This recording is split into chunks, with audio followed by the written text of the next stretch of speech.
Hey everyone, welcome to this special bonus episode of the Roast West Coast podcast. I'm Ryan Wolt, and I'm glad you're here. Today's repeat guest, my first repeat guest, is Briggs. She's the head roaster and director of coffee from Leap Coffee in Carlsbad, California. A few weeks ago, I started seeing some cryptic Instagram posts from Leap about big changes afoot, and I thought, big changes? We just got to know Leap and Bri a few short months ago. Then they announced that they'd be closing their cafe and leaving their roasting home of 5 years at the end of January. So, yeah, big news.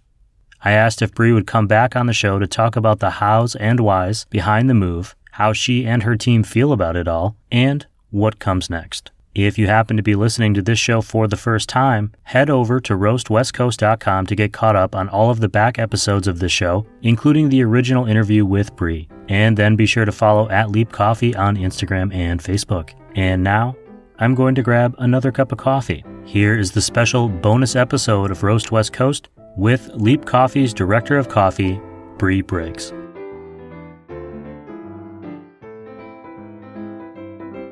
No, looks like it is recording. Everything is good to go. It's good to see you. Welcome back to the Roast West Coast podcast.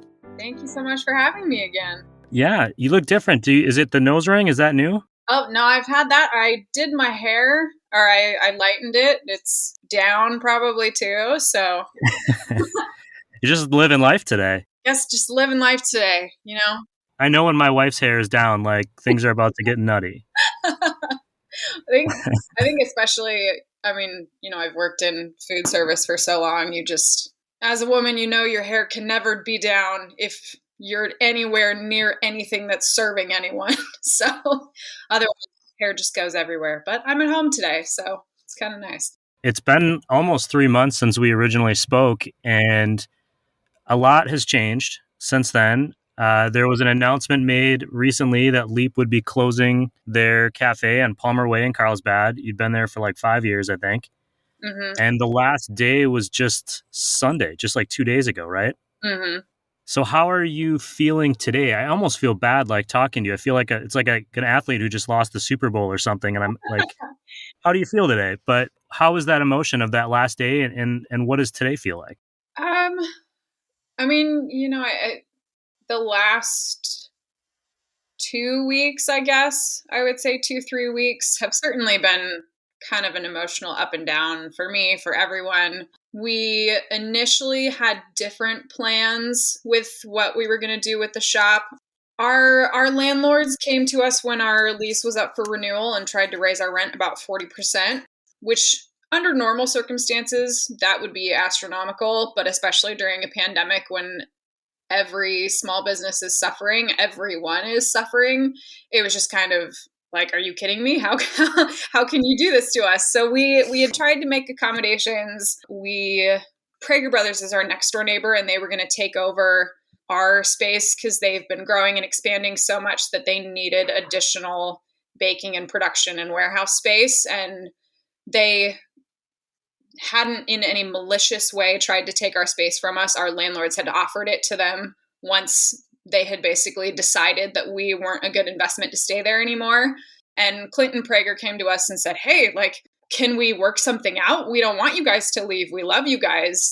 Can we negotiate and make this work for both of us? And we were trying to create a smaller cafe space in the front that they would use the back and we would just serve on a coffee bar. But it just didn't logistically end up working out, sadly. So up until about January 1st or a little around then, that's what we were planning to do. So we hadn't told anyone that we were leaving.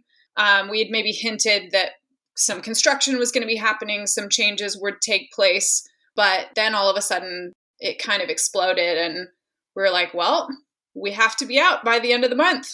I guess we're doing something else. So it's this whole process has been very, very emotional for everyone. Hope's a little bit dashed, but also we're very determined to keep going.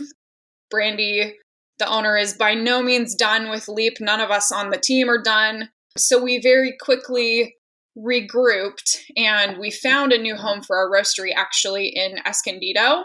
It's only going to be a roastery and production space. We'll be moving our roastery, just production, warehouse, office type space, to kind of some of the industrial area of Escondido, kind of close to where Stone Brewery is. It's a really cute little warehouse space.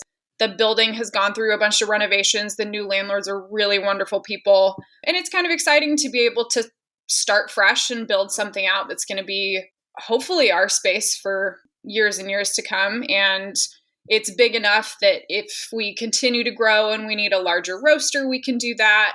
We'll be able to host cuppings and have wholesale clients come there to just have like a really nice experience there. And we'll be able to focus on that more so than we have in the past with so much retail focus. So as of right now, we do not have a new space for our cafe, but we are very actively looking for something new. I'd like to try to stay in Carlsbad near the Palmer Ray location, either in an industrial park similar if we can find it, or just a other retail space, so that we won't leave the community that we're part of, because we love the people that work in the area and have been coming to Leap. We've been there for 5 years almost. So it's a shame to say goodbye to so many of those people. But the last week, especially as people have heard about what was happening and just the outpouring of support that we've received has been incredible. The number of people who've said, oh yeah, tell us as soon as you find something, we will be there. We'll follow you wherever you go. We love your coffee. We love you. So that's really encouraging. It makes us all the more determined to keep going and to find something new, because we know there's so many people that support us. So that's really, really cool. Well, and you have a little bit of flexibility if you know that your roaster is going to be somewhere else and you're not necessarily looking for space that requires that. It allows you to get creative. There was some cryptic Instagrams, at Leap Coffee Instagrams about something is brewing. Stay tuned with exciting news. And I was like, so that must have been about Escondido, not about still looking for a cafe. Yeah. I know what it's like to leave a business or to close one. There is so many ups and downs of emotions. You like simultaneously are devastated. And I don't mean to put words in your mouth, but for me, I was devastated, but also getting that feeling of people coming up and just saying, we stand with you. Like we're proud of what you did. You should be proud of it. And like, we're going to be there the next time around. And hopefully that works out.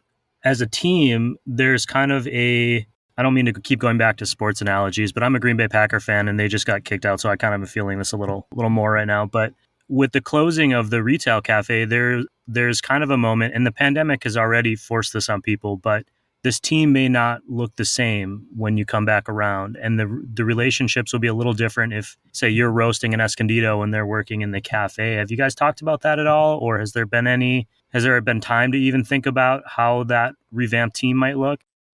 I mean, truthfully, there hasn't been a ton of time. I mean, for me as the roaster, but also I've served a role as a barista for a long time as well. Since about a year ago when I took over the position, the goal has always been to get me off the bar completely. So I'm focusing only on the roasting and the production side of things. And I think this forces us into that.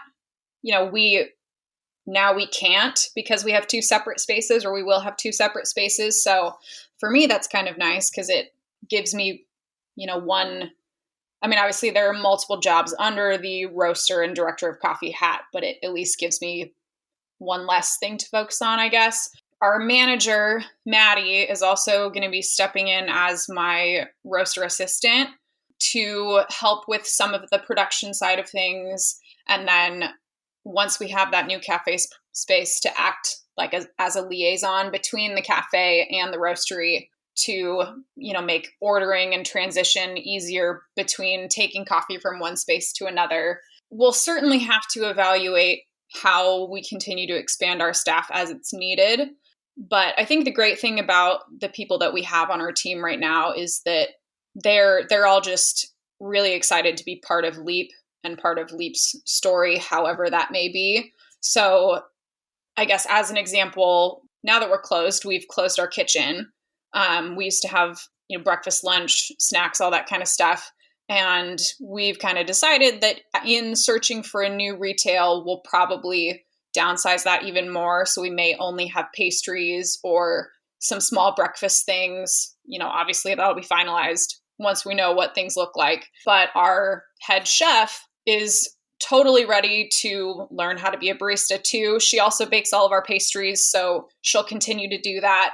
Hopefully we can even have baking capabilities on site so she can do that there too. That would be cool. So we'll adapt as need be. We'll expand our team as need be too. I think through the whole process of this, it's just great to know that the people who are on our team, they'll be there and they make it possible to keep going and keep making the necessary changes that need to be made. So in the short term, however long it takes to get a new cafe running or to get things up and going, can people still get Leap Coffee? Are you still roasting right now, or will you be in the near future? How are people supporting you, those people that want to? Yes, absolutely. So right now, this week obviously is our last week technically at Palmer Way, not open, but we're moving all of our things out. We are moving our roaster officially tomorrow. So they're doing all the construction to cut a roof in the ceiling to vent the gas out so that it's fully operational. And as long as there are no rain delays or other construction delays, we should be back up and running by Tuesday of next week, I would say. Oh, wow. That's fast. So yeah, we're really hoping to do everything possible to keep as small of a gap in our roasting as possible, because we do want to still be able to provide coffee for the people that support us.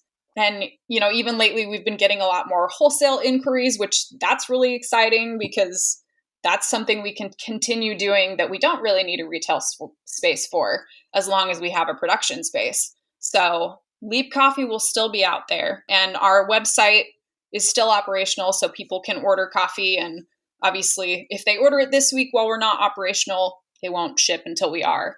But after that, we'll be regularly roasting, shipping. They may not be able to come visit us in person, but honestly, if they want to come out to Escondido to pick up their coffee rather than us shipping it to them, they can do that too. And that's exciting because it's neat to share new things with people too. So you're going to have to step up your Instagram live game. Yes. And we're trying to do that, I think, too. That's in the works. I've been told that's like a really important thing in social media. I'm not quite there yet. Me neither.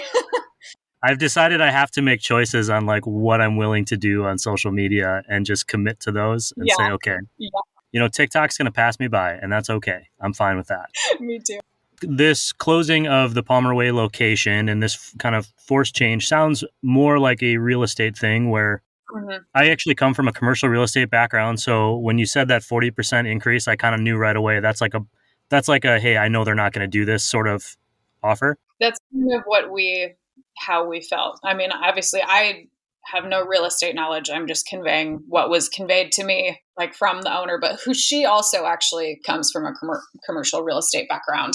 Especially at a time like now where there is quite a bit of availability. That's kind of like saying, I have something in the works. I'm not trying to, if they say yes, great, I win. And if they say no, great, I win. Yeah. Do you also look at this as somewhat COVID related? Would this have happened if COVID wasn't an issue, or is that just a separate issue altogether?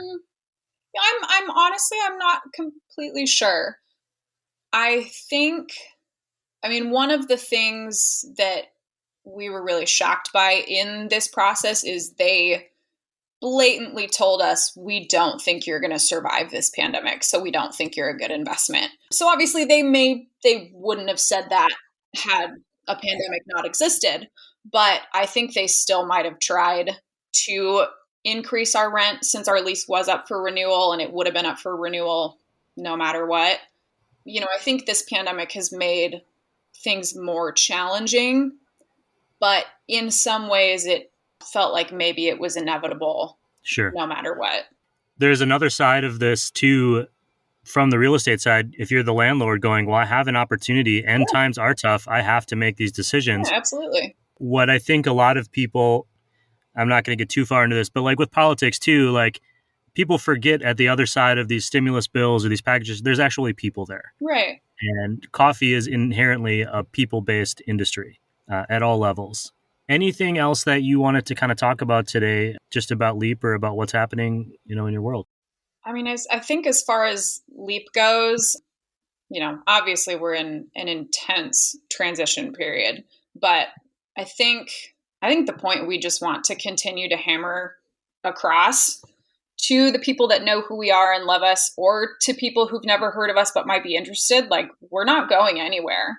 Leap is going to continue to survive. It may look a little different for a while, but we're going to come out stronger on the other side, I think. I think we're trying really hard to look at this just as an opportunity to do something different and to give us more chances to grow, because ultimately that's what we would have done, pandemic or no pandemic, wherever we are. We're taking this as a really great chance to reevaluate, to change our model and focus more on the wholesale and the coffee side of things rather than the retail, which is always what we've wanted to do. So while this feels obviously a little gloomy and negative, it really is still a positive thing for us, and we're trying really hard to keep seeing it that way. So just know we're not going anywhere. You're not done hearing the name Leap Coffee or tasting it. It's only gloomy for a day, and then the clouds will go away. Exactly. You'll find opportunities you didn't expect were there. Exactly. The last question I have for you is, how do you feel about Coca-Cola coffee in a can? Coca-Cola coffee in a can? It's huge. Have you not heard about this? I have not.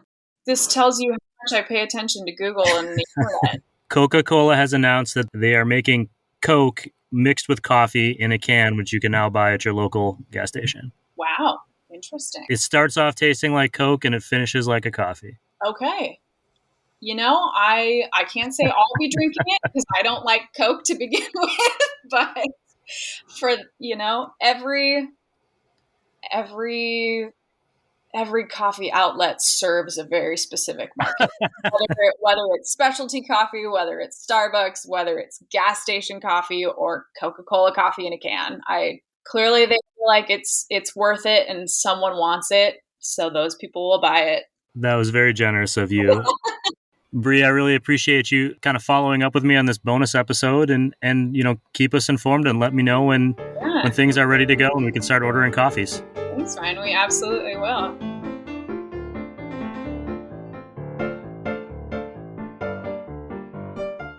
A big thank you to Bree for coming on the show today, especially so soon after roasting and pouring those last coffees at the Leap Cafe just a few days ago.